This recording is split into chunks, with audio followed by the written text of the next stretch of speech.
Hey there, everybody. I am Jeff. This is Tabletop Toolbox. Welcome to the 96th episode of the weekly Ratchet.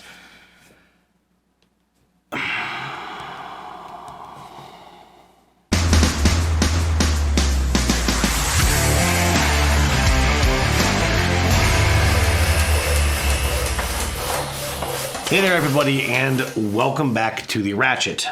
This episode, right off the get-go, is going to be a little unique, although maybe not if you were one of those who saw episode 37. That was right after we had put my beloved pet Tinwald down. I mentioned 2 weeks ago that I was going to miss a week. My daughter had a middle school musical performance that she was doing, and I knew that gaming was going to be difficult to do that week, and I was mostly right. My buddy Daniel did get to come over on Friday. We played a game, and then actually on Saturday I was able to film that solo playthrough of The Age of Atlantis, which just went up last week. That same week was my parents' 50th wedding anniversary, Thursday the 23rd to be specific. They decided to vacation, if you will. They're both retired. I don't know if that's really a vacation, but they took a trip, whatever, to Honolulu, Hawaii. Now, they honeymooned in Hawaii 50 years ago. This time they went out to visit my brother, Chris, who is stationed out there with the Navy, as well as his wife and daughter. Chris planned a bunch of stuff for them. They went on all kinds of hikes and various sightseeing trips. On their actual anniversary, he had arranged tickets for a dinner cruise. They actually went off the coast there a little bit and wined and dined and danced, had a phenomenal time together. And just all kinds of fun stuff that Chris took them around to do. Last week, because they were there for 2 weeks, they went to Hilo, Hawaii, on the main island to see the volcano and the national park that are there. They came back from that trip on Wednesday back to Honolulu. They were going to fly back to North Carolina on Friday. Mom and Dad were kind of, rearranging their luggage a little bit. Mom went downstairs to make a cup of tea, and she started talking a little funny. She started having some problems moving around. Dad came downstairs. They grew concerned, took her to the hospital. And long story short, in about 45 minutes, she was unconscious and she would never come back. The neurologist said that she had a hemorrhagic brain bleed. At first it was minor. They were confident they could take care of it, but then her blood pressure spiked and it quickly grew out of control and quickly achieved the point of no return. My sisters and I were able to scramble. We got tickets out there, plane tickets out there to see Mom. Flew out there on Friday. Of course, it was a one-sided conversation. Mom was already effectively gone on life support. And long story short, we all decided Saturday to take her off life support, and she passed away mere minutes later. So there's that. It was really, really weird. First time I'd ever been there to Hawaii. Absolutely gorgeous place, but boy, what a shitty way to be there, Dad, for those who might be wondering, Dad's doing okay. Dad grew up in that generation where you don't cry, you don't show emotion, you kind of tough it out. Dad is a little more modern, a little older. He did have some moments where he kind of broke down and we supported him. We were really sort of quick to surround him and tell him that, it was perfectly okay and that this needs to happen. I'm similarly doing okay. Yesterday was Mother's Day here in the United States. I thought I was going to tackle that better than I did. I had actually made arrangements in just the past couple weeks to spend this weekend with my mother down in North Carolina. Obviously that didn't happen. I stayed here. Dad actually is still in Honolulu making final arrangements. And him and Mom's remains should be stateside by this coming weekend. So that's that.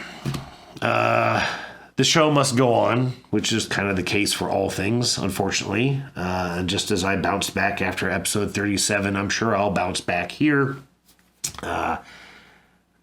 I will say, if you would like to see Mom and have just a small glimpse into who she is, I actually have 2 videos out here on YouTube that feature my mother. She helped me with the Meadow Downstream review over on the Dice Tower channel. You can search for my name or, Dice Tower Meadow, whatever it was. Meadow Downstream on the Dice Tower. You can find that video. She helped me with the intro, and hilariously, she made some outtakes that were just really, really funny. I mean, obviously, Mom was not a camera person. She had no problem doing it. She, if anything, I kind of had to teach her to not be so robotic with her memorized lines. But she made a couple bloopers, and they were really, really funny, and I incorporated them into the end of that video. It was really one of the first times I'd ever done that. And the feedback was so positive. It was so funny to go back and watch. It still, it cracks me up today that I started doing that in a lot more of my videos, kind of putting little jokes or outtakes or something at the end. And I suspect that some of you might be here today because of those videos and ultimately because of my mom. She gave me that sense of humor. That's my whole family. I mean, all of us. We're out there cracking up and laughing and telling stories, even in her hospital room with her there. That's where we find peace. Later on, she'd reprise her role, if you will, on my review of the Meadow Adventure book here on this channel. And it was kind of funny, too, because in that video, I didn't have the game yet. I was trying to get the game before her visit. Couldn't make arrangements, but we filmed that whole intro. If you go and watch that video, there were no game elements in those clips. It was a little bit of green screen trickery, but we filmed all that without having the game. I managed to get a rule book online and kind of at least was able to model the script based on what I could read from the rule book, but hadn't even played the game, so I couldn't even put any notion of a review or anything into that intro. Anyways, so yeah, that's that. I've got some games to chat about. I'm going to take just a brief break here. I'll be gone for just a few seconds in your time, but I'm going to just, take a little breath here and come back with some recently played games.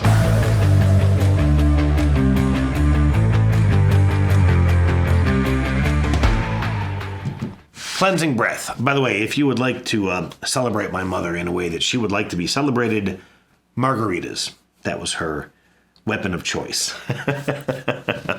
All right, so hey, before all of this shit hit the proverbial fan. In fact, even before I filmed the last episode of the Ratchet, my buddy Daniel came over and we played a couple of games together one evening. He brought over Marvel Legendary.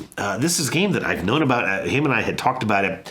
We had never played it, and I kind of forgot that he had it. Now, real quick, I'm a fan of Marvel as far as the MCU goes. I was never a comic book kid. As one of 4 children, there was never any budget for comic book collecting back in the day. It's far more conceivable that I got to see movies in my 30s and 40s than that I would collect comic books in my, teenage years, whatever it may be. But I knew of, Hulk. I remember watching some of the old shows, maybe an old movie. I had a couple of Hulk toys. And that was really about as far as my experience with Marvel went prior to the MCU.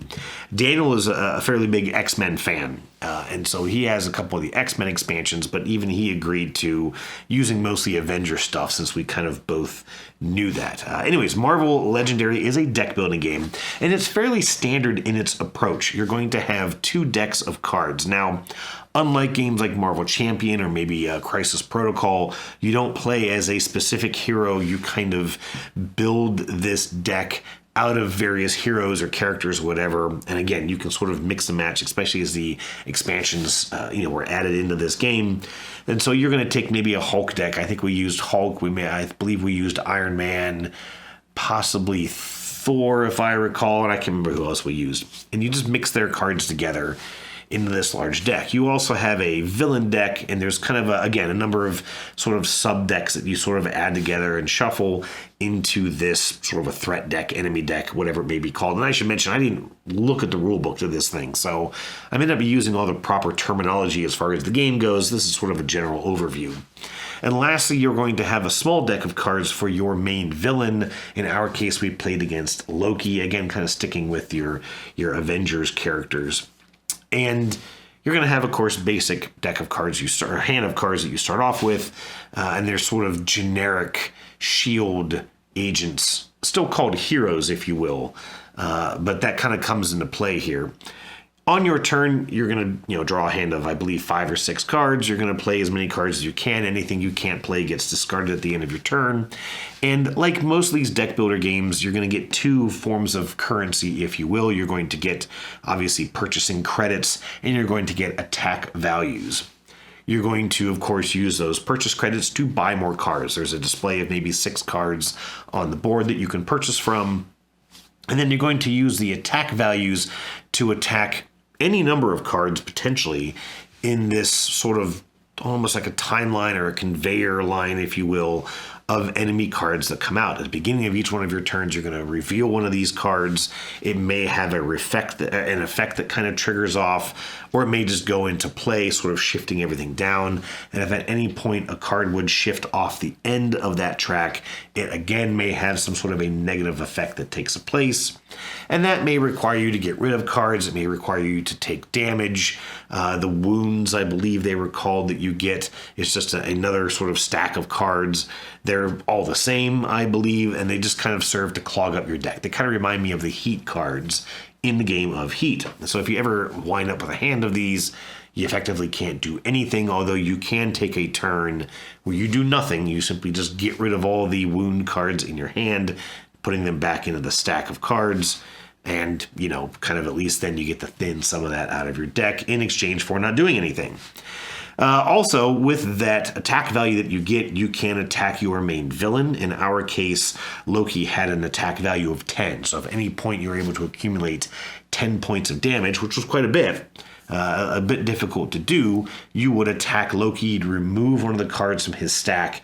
And if at any point either you could play the base game where only his main card was left, you would win, or you could also play a variant where you had to make one more attack to get rid of the card itself representing the character on the board. The one thing from this game was that these cards came in different suits, mainly just based on color, and I cannot remember what they all were. I do want to say that there was I believe it was gray, was like a slate card, and there was green and blue, I think maybe red and yellow, again, kind of like Star Realms, these sort of different suits of the game, and there was a lot of interaction between these certain cards, these certain suits. So you may want to have, you may have a card that says, okay, it's a green card, and if you already have a green card in play, then you could trigger off a bonus effect of that card. And it was a little bit of a bummer because basically, at least as Daniel taught it, the first time you would play this card, you'd play maybe a green card. If it had a bonus effect, nothing would happen. If you then played a second green card, that second card's bonus effect would trigger, but the bonus effect of the original card did not. And I don't believe that was the case with games like Star Realms. I believe that a lot of those other games, if you get that combo and play, everything with that effect gets to trigger off. I might be wrong on that. It's been a little while since I played Star Realms. But that was one thing with the game that I was kind of a little disappointed with. Other than that, again, it was just this idea of trying to get the right sort of arrangement of cards. There was a couple opportunities to deck thin. There were even a couple times that, you may have to lose a character and you could willingly choose to get rid of one of your starter cards. In fact, I think I got rid of all but one of my original cards. Now, the one thing that was kind of interesting with this, I mentioned attacking Loki, your main villain, and when you did that successfully, you would take one of the cards from the bottom of his little stack, and there's maybe 4 or 5 cards or so in that stack, and they would give you sort of an action, something that would trigger off when you made that attack, and most of the time it would actually require one of your opponents, or one of your fellow players, I should say, to lose something from their game, and usually it would be those enemy cards that you're attacking. As those cards sort of line up and you can use attack power to get rid of them, you would actually keep those cards. A lot of them would equate to points for you.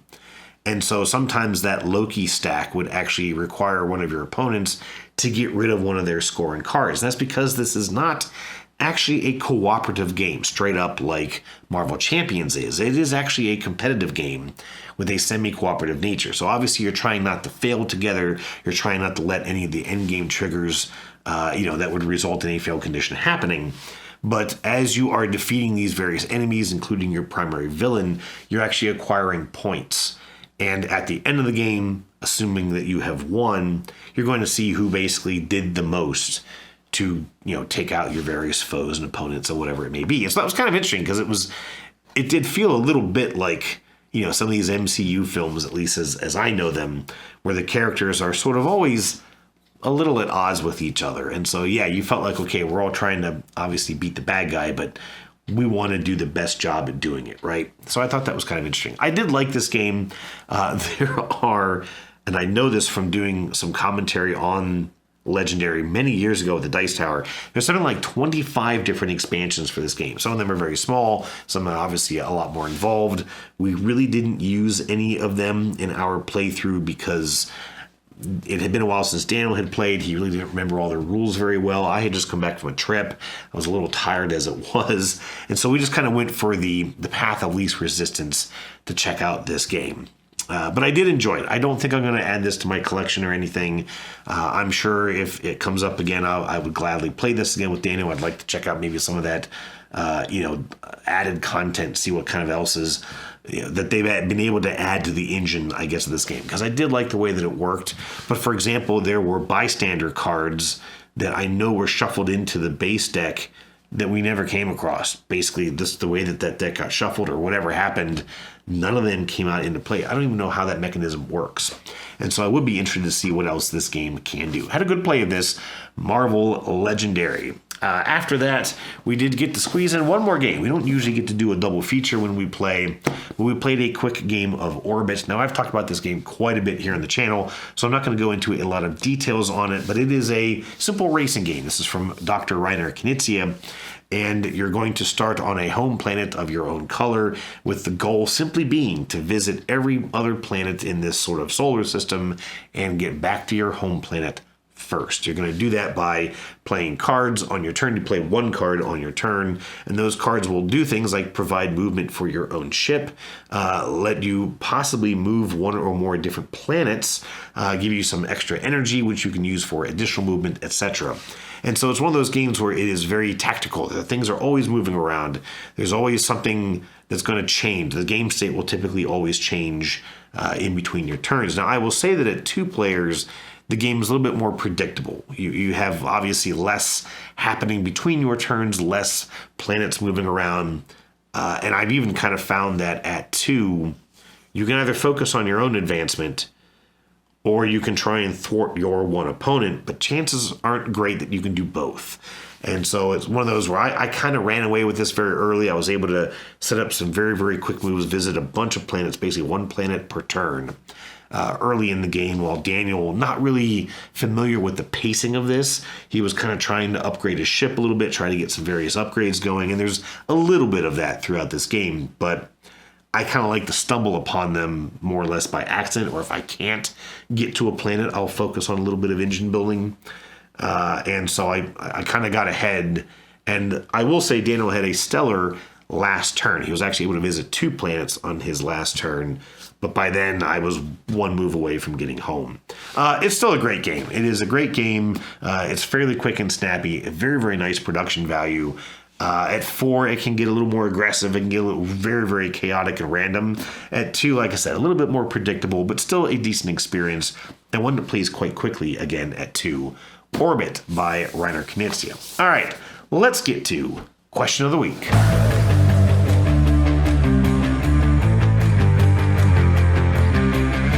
All right, last week I asked you to tell me about any games that you have had to suffer the destruction of. I didn't get a lot of really just depressing, earth-shattering stories. I was actually a little bit surprised. But up first was Rentless, who hasn't quite destroyed any games, but he sometimes modifies components like folding rulebooks or cutting boards to help things fit better in smaller boxes. The games are still playable, but can't really be resold.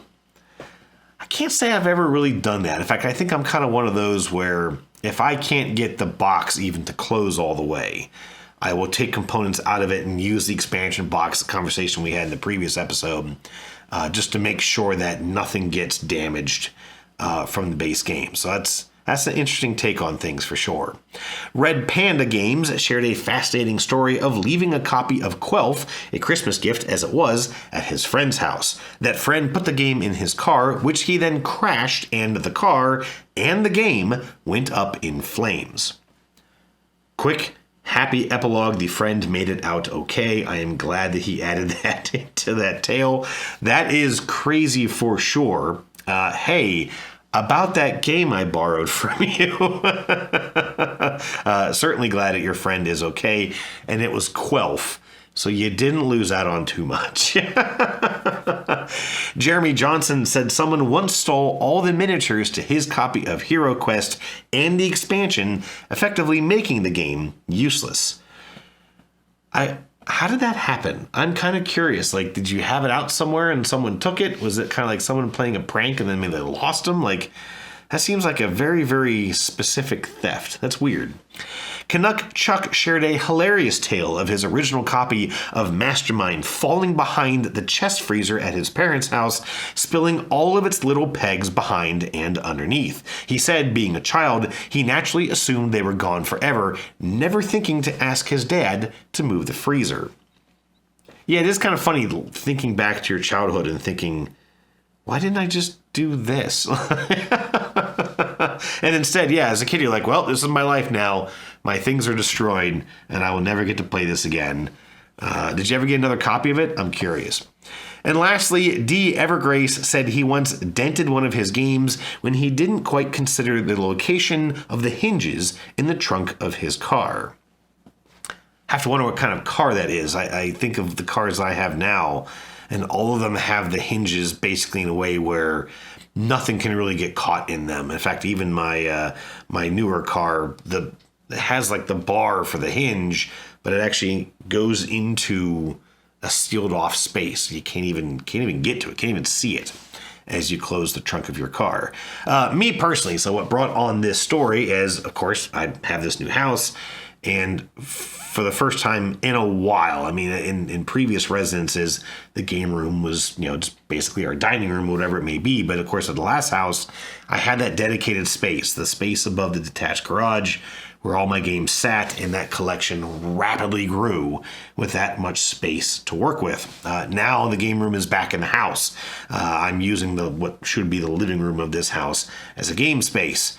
And as a result, the cats have discovered it. And I don't know if it was because of the move or what happened, but one of our cats decided that the bottom row of all of my Kallaxes just looked like a litter box. And he peed over dozens of my board games. Most of them we were able to catch and save. He did sort of spritz my copy of Brook City, which is something like a $350, $400 out-of-print game.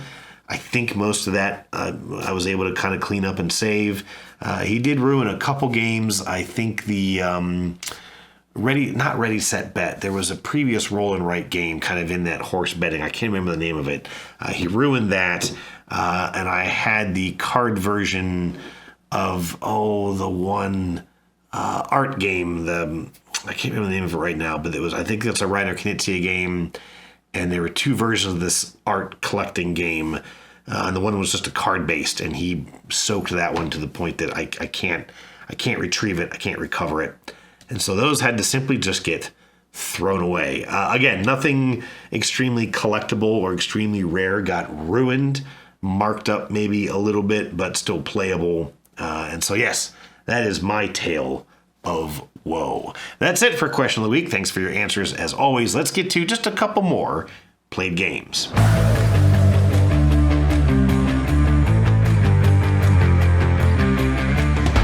All right, starting off the last bit of this video. Yeah, somewhat short Ratchet for today, but this is Creature Caravan. This is from Ryan Lockett and Red Raven Games. Now, I talked about this one not that long ago here on the channel. I had played this at our local RiverCon event with Daniel, and this is in fact Daniel's copy. I borrowed it because I really wanted my wife to check this one out. This is another one of these, sort of the games in his art style, sort of a traditional Ryan Lockett looking game. But in this one, you sort of represent a caravan of anthropomorphic animals trying to get to Eastry, which is this sort of a castle that you can see maybe here on the side of the box. And you're going to be acquiring additional animals as you make your journey across this map. Those cards, those animals that you're sort of collecting, you're going to be putting into play in front of you as something like a tableau, kind of like the game of Everdell. And there is, again, this idea of trying to find synergy, that's the word I was looking for earlier, between the different cards that you collect. Each of these cards are going to have a couple of attributes, besides, of course, their cost to play, maybe a point value as well. But they're also going to have a name of each of these characters, and then they're going to have some attributes. And so there were things like frog folks, or just folks, or magical, or a giant, or shy, or flying, and onto each of these cards. And so what you're trying to potentially do is look for cards that synergize with each other. So some of these cards may say that you get something, but you can do something else if you have 3 flying attributes in your tableau. As I mentioned, some of the cards are worth points, and they may say that, okay, it's worth 4 points, but worth an extra 4 points if you have 4 giants in your display, or even if you have a particular named card, which is honestly a good bit harder to find. You're moving your way across this tableau of these, I think 4 or so different boards, and they can be mix and match, just sort of rearranged. They're also two-sided, and so you're never going to have quite the same map in play. You're going to be moving across this terrain, and there are 4 different environments, mountains, kind of like mesas, obviously flat plains, and water. And then some of these features will have, or some of these spaces will have extra features like small castles or white towers, clouds. There were some little fruit icons that you'll come across. And again, each of these spaces, as you either enter or end in them, by default, nothing happens. But as you start to build out your tableau, you might get extra things to trigger off from going to some of these locations. Things like the White Tower, if you camp there, which is basically the end of your turn, the end of the round, I should say, you'll get to draw some extra cards. There's no hand limit, but there is a limit of 12 cards in your tableau. And so there's kind of a lot going on, which makes it nice that this game uses simultaneous play. You're basically going to roll your 5 dice. You're going to then allocate your dice however you want, in any order that you want. Playing cards is not an action, but it does obviously cost resources for most cards to get put into play. Most of your movement is going to happen by using dice, although again, you may have some cards that sort of change those rules. I had one that said if I had at least a certain number of folks in my tableau, that I would then get an extra movement across just one of 2 types of terrain. And that was pretty nice. There are also these little icons on the map which represent zombies. It's the one element of the game that I think is kind of weird. I'm not sure why they are specifically zombies, but whatever.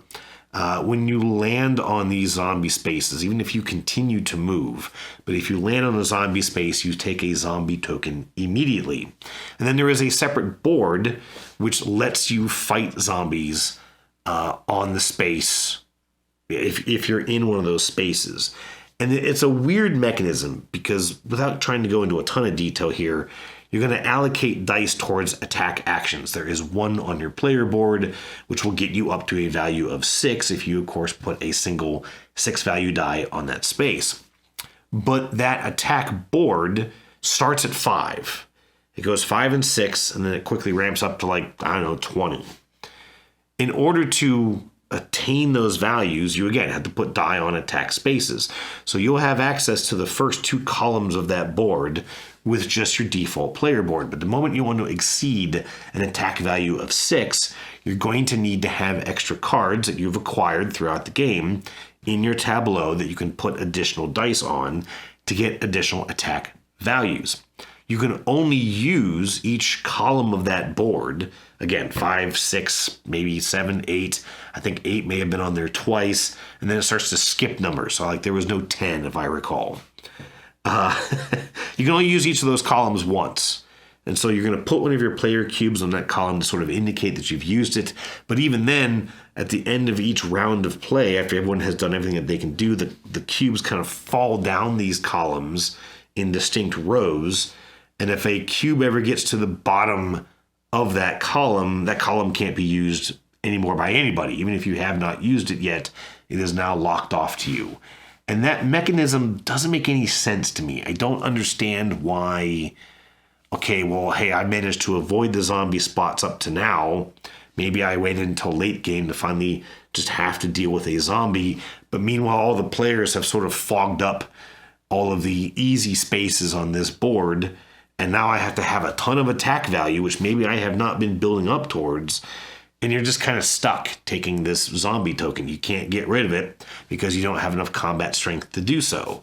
Now, the good news is each zombie that you sort of are stuck with at the end of the game is only worth 1 negative point. There is no increase in value. You know, some of those games where, okay, 1 is worth negative points, 2 is negative 3 points, 3 is 6, whatever. This game doesn't do that, which is good.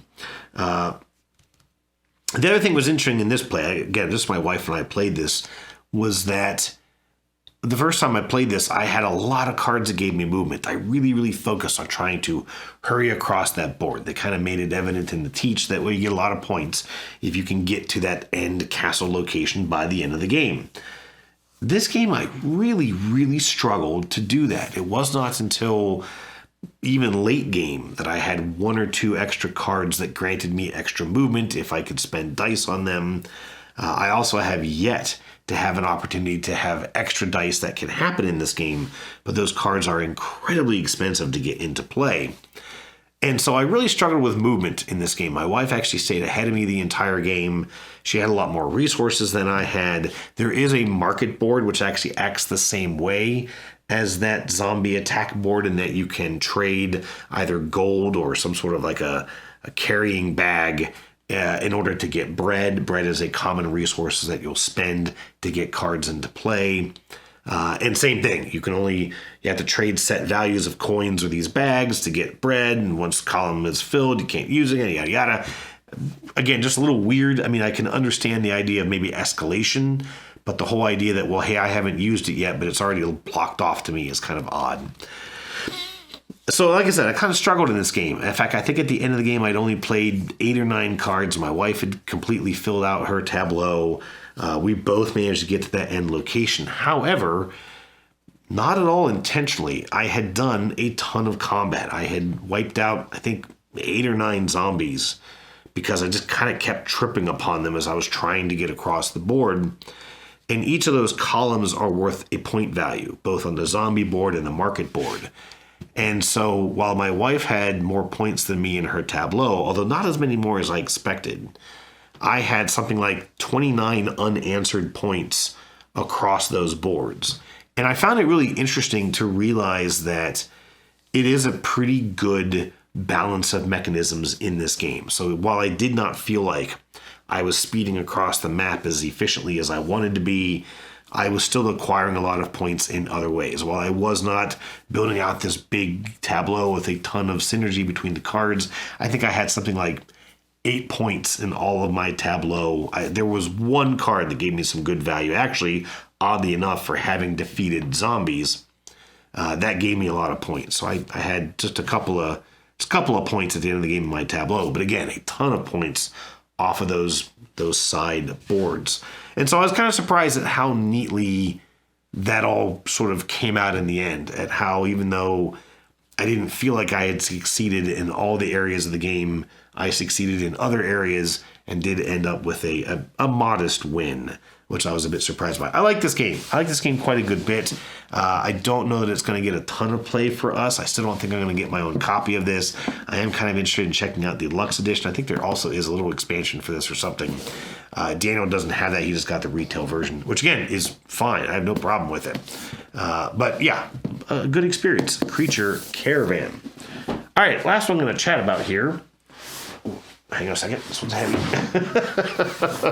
We played Epochs Course of Cultures. We actually played this the day after my parents' anniversary. This is a game from Jeffrey CCH. I don't know what that last name means. This is from Ice Makes, which I believe is his company. All of the games that Ice Makes produces are from Jeffrey CCH. And he's known for a couple of games. He's got some small box games, Age of Civilization and Age of Galaxy, but there's also a game called Terrorscape, which I have never played, which I have heard just constant glowing reviews of, and it uses this large kind of a cardboard 3D house. I think there's some story building elements to it. I want to say it's like a horror version of Clue or something like that. Again, I don't know it, but I know it's very, very popular. This game in particular is one that I reviewed on the channel here as a Kickstarter preview video, and they sent me a copy of the game afterwards as, again, kind of a thank you gift for putting together that review. This is a civilization game, and it's a fairly complex one. I'm going to try and not get too deep into the weeds on this, but you're going to have a central map of these sort of, well, they're hexagonal spaces, but they're arranged into a 4-space tile. So each tile that you place out will have 4 spaces on it. They're sort of prearranged at the beginning of each game, but face down, so you don't exactly know what territories, what environments you're going to find. At the beginning of each one of your turns, you reveal one of these tiles, so the map reveals itself in its entirety fairly quick within your game.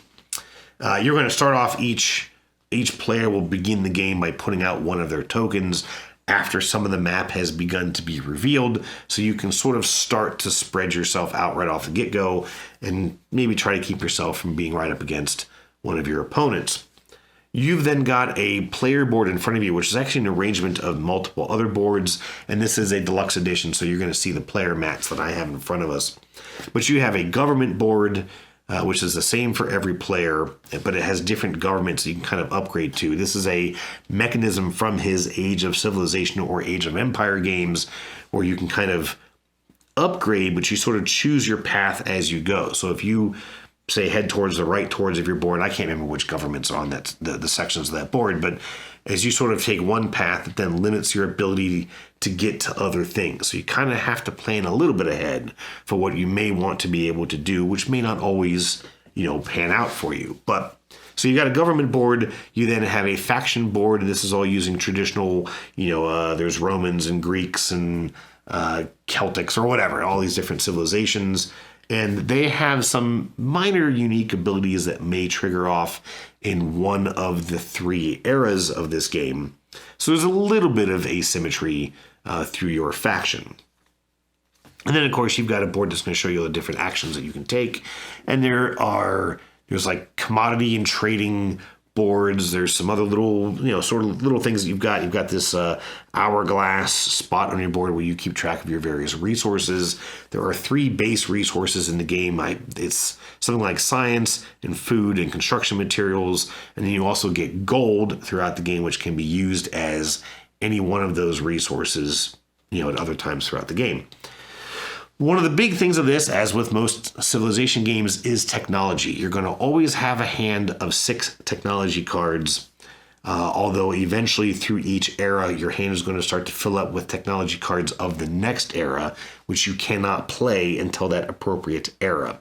So there are technology cards for eras 1, 2, and 3, or epochs, I should say, 1, 2, and 3. On your turn, you can either play a technology card, permanently putting it into effect, and then take 1 action, or you can take 2 actions. And it's important, I'm making sure I'm saying that clearly, because in all of my videos here on the channel where I talked about this, I thought you could play as many technology cards as you wanted. The rulebook said that you had to play 3 era cards. We meant that, or we read that as at least 3, when the reality is no, exactly 3. You cannot let yourself get into a situation where you cannot or do not have 3 tech cards in play by the end of the era. So every time that we've played this, we've had tons of different technology cards. And when you play these cards, they give you a little bit of resources. They actually give a resource or 2 to the player on your left. And then again, they will give you maybe an immediate effect that you can trigger, an ongoing sort of an engine building effect. Maybe if you do this action, you can do an extra action, or you get a discount on certain things, whatever. There's a ton of different variety in these technology cards. They may also give you points. There is also a separate track for kind of like your culture, and various things are going to trigger as your culture improves, such as unlocking additional tiers on this government board in front of you. And then lastly, there is a military track, which is really, really funky. Again, I'm not going to get into a lot of detail on it. You start off with like a spearman, and throughout the game, you might be able to get your hands on upgraded military units. You're going to always have a base attack value, which you're supposed to kind of track on this board. We always forgot to do that. And then you're going to also roll die in combat, which can then add to your combat value. I think I finished the game, or at least I was well into the third epic before I got rid of my spearmen, which was kind of weird.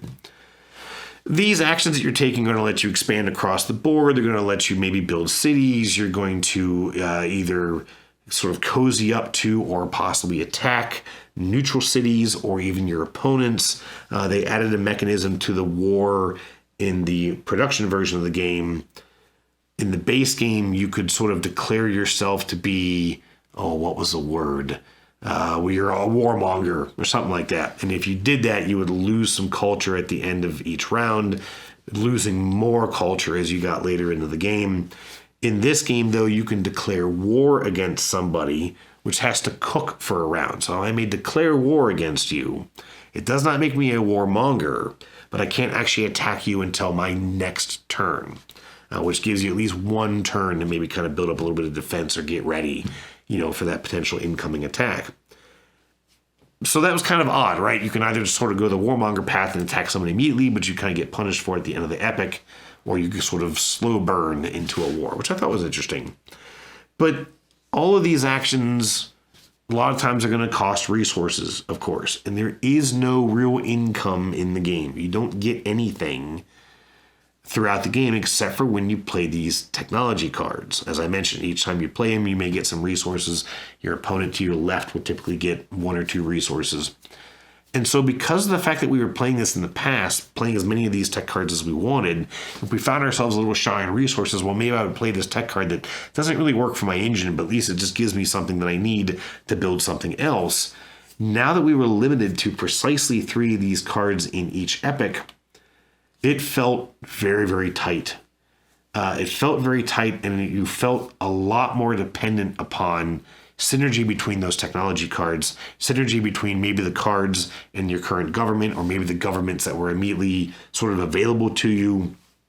There was a lot of really added emphasis in hitting that sweet spot as you sort of advance throughout this game. And I really, really struggled with that because especially I was going non-militant. I don't usually play these games militarily minded.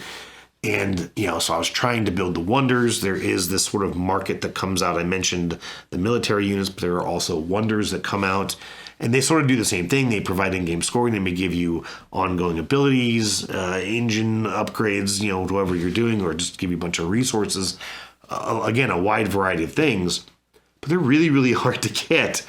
And in about the second epic or so of the game, all of these technology cards that I was getting were militarily focused, giving me rewards for having various military upgrades, which I didn't have any. And so playing those cards was kind of useless.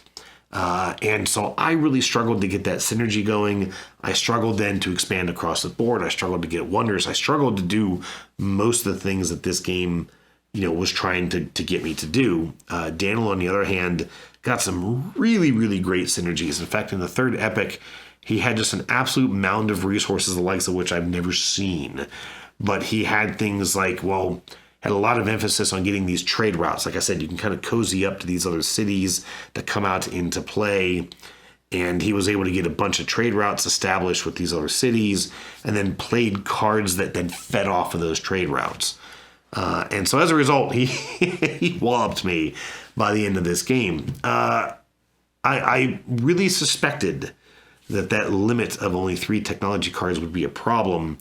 And I felt like it really was. Now, again, as even Daniel will tell you, he had a lot of just really, really great cards came into his hand at the right moment that didn't really quite pan out for me. And so I felt like there was a lot more luck involved with that limit of the 3 tech cards. And as a result, it kind of took a hit for me. I didn't really enjoy this time as much as I enjoyed playing the prototype with the incorrect rules. And again, I get that was my mistake. But I was worried about what it was going to do, and I think those worries were somewhat founded. It's an interesting game. I think there is some neat ideas here. Again, I think the combat system and these different units have different bonuses or limitations based on different types of terrain on the board, which, again, just feels very limiting in what is ultimately a relatively small play space. There were some cards out there that didn't work over mountain terrain, and I had inadvertently started off my entire civilization along a ridge of mountains, and so I was really quite thwarted in trying to expand off of my initial location because I just couldn't get anything that really worked with my faction, that worked with my abilities. There is some neat synergies again. If you can get them to work for you, there is some neat stuff in here. Production value is pretty good again with this deluxe edition. There's a lot of cutesy little components and pieces that are printed with like a shiny gold leaf material instead of just regular ink. I thought that was pretty neat. Although I'll also say that I had to take out the original insert in this box. Everything is quite crudely shoved into here to get everything to just barely fit with this lid closing. Anyways, that is Epochs Course of Cultures. Not entirely sure where I stand with this, especially if you play it correctly. All right, folks, that is the end of the Ratchet. I'm going to change my script up here just slightly for next week's question of the week. In the theme of everything going on, I'd love to hear about your folks. Do you play games with your parents? What games do you like to play with your parents if you do? And if you don't, or if you can't, what game do you wish you could play with your folks? That'll be the question for next week. I look forward to hearing all your answers. Thanks again for watching, folks. Thanks for all of the encouragement for some folks who already knew about what had happened. I appreciate all of it, all of your kind words. And I'll talk to you again soon. Cheers. Love you, Mom.